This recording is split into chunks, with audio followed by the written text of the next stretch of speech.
Previously on Balls. Should be playing some Dave Dobbin or something today after that All Black performance on the weekend. Wow. Sean Fitzpatrick knows Dave Dobbin. Yeah, I do. Hi, guys. How you doing, Sean? Very good, thank you. Good. He's a Kiwi, isn't he? He's Dave Dobbin. Yes, he's one of our great singers. Yeah, absolutely. Right up there with the crowded houses. Although not a lot of people know him, but in fact, I'm going to play that. He's world famous in New Zealand. Yeah, it's like American football and Aussie rules as well, I suppose, in their own countries. Great to catch up with you again. I'm going to actually play a Dave Dobbin song when we're done here because I love that Slice of Heaven song. Great song. Were you actually out here or not? No, I wasn't. I was covering it here in the UK for Sky. Oh, of course, yes. Yeah. But fantastic game. I mean, where does that game rank in terms of games that you've watched? I know you've been involved in a few as well, but games that you've watched. I mean, there was one part of that game where they both just decided, it's like two boxers who decided to throw away the tactics and just go toe-to-toe. And we get that moment, and it's just thoroughly enjoyed watching it. It sort of reminded me of sort of 96 at Loftus, really, without as many tries. The intensity and the atmosphere must have just been phenomenal.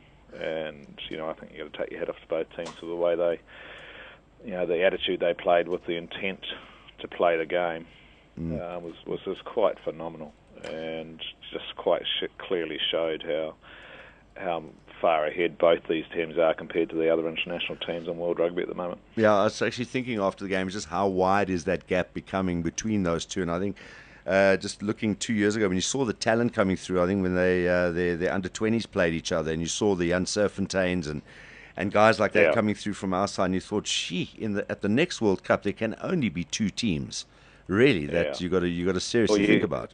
Well, you say that, and probably the only glimmer of hope is that the Welsh under-20s and the English under-20s both beat New Zealand and South Africa respectively. So that's a glimmer of hope for the Northern Hemisphere. But you look at Etzebeth and Bowden Barrett, Retallick, Kieran Reid. The names just keep rolling off the tongue, don't they, in terms of the sheer skill level. It's just quite phenomenal, and the physical fitness of these players these days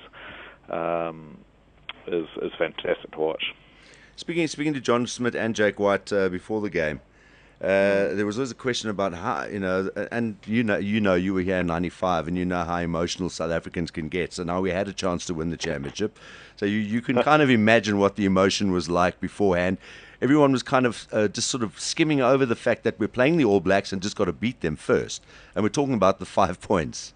And these guys were saying, hold on, guys, you're playing the All Blacks here. And the question was, what is the best case scenario for the Springboks here? Because just throwing the ball around and having a go at the 4 tries is playing almost into the All Black hands. And in the end, they got the 4 tries, but that is exactly what happened. I think it actually did play into their hands where, there's not many teams that score 4 tries against the All Blacks in one game. But I think in doing that, I said before the game, if South Africa's going to beat the All Blacks, they literally had to take them on physically and also have a go at them. And you look at the way they played in that first 20 minutes against Australia, where the game was over basically after that first 20 minutes, and then they went back into drinking out of the old trough basically in terms of the kicking game. But for 70 odd minutes on Saturday, they really took the All Blacks on. And the teams that beat the All Blacks, and doesn't happen very often, are the teams that take them on. You look 12 months ago up here, England. What did they do? They took them on physically, and they had a go at them and scored tries. So, South Africa, maybe their game plan was to score the 4 tries, which actually at the end of the day, and unfortunately their defensive frailties were exposed. But there's not too many teams that would live with the All Blacks in terms of the way they score tries. Yeah. Particularly bearing in mind that I think leading up to this test, the All Blacks had only conceded 8 tries, I think, in 7 games. So, all the numbers just didn't point to it being possible at all. So, but the way it actually turned out, they did what they defend. The All Blacks traditionally, especially in the last couple of years, are quite intent not playing with the ball, just to defend and put real pressure on opposition sides at the breakdown and turn the ball over and score tries. So to score 4 tries against them, Some of the decisions, obviously Habana going off, that was a major blow. I thought, I said before the game that probably the most influential man in world rugby at the moment is Bismarck du Plessis, and he only played half a game, which, for me, it was just amazing that they took him off, especially in that position on the field. Yeah. Strauss had an amazing year, Super 15-wise, but the one place where the All Blacks were under pressure, especially in that first half, was at scrum time. And why were they under pressure? Because Bismarck was there. Yeah. So whether he was injured or not, I don't know. But the way he stood on the sideline after he got taken off would suggest to me that he wasn't injured. He didn't want to get off.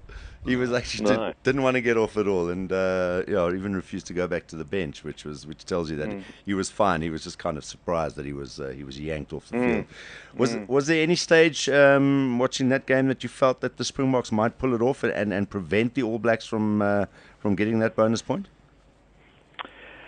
I suppose the disappointing thing was that all the All Blacks had to do was get a bonus point and once they scored 3 tries, it was sort of became a bit of a hollow feeling in terms of the championship, which didn't really worry me, to be honest. But yeah, I think there was a time, especially when Habana scored that second try, they were very much in control and were doing it pretty easily. So, McCall was being kept out of the game, but I just, what I liked about the All Blacks is their belief. The way they execute so well. They didn't get many opportunities. If you look at the game, there wasn't that many opportunities, but the opportunities they did get, they capitalised on, and that's probably been the hallmark of the All Blacks in the last sort of 12 to 18 months, is their work ethic, their skill sets, and the way they just pressurise teams with just, the completion rate of what they try to execute is just phenomenal.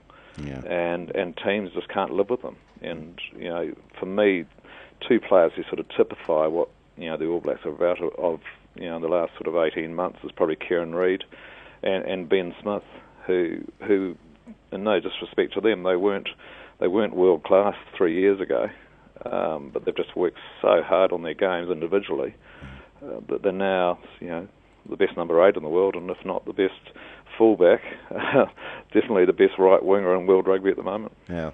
Exciting times ahead for the good old rivalry between the All Blacks and the Springboks, as we say, with these players all coming fantastic. through. I just, for me, having played at Ellis Park and having played against South Africa so many times, it just, for me, it was what rugby should be all about, and just shows that rivalry. I think we spoke in '96 saying, what's going to happen to that great rivalry now that we're playing each other once, if not twice a year. Well, I think Saturday showed that, professional rugby and playing you guys more often hasn't really diminished that enthusiasm that we have playing against each other. Last one for Sean, John. Sean, the way in which Jean de Villiers handled the substitute mishap, you got to give him credit for that. What did you think of it? Yeah, no, it was the right thing to do, I suppose.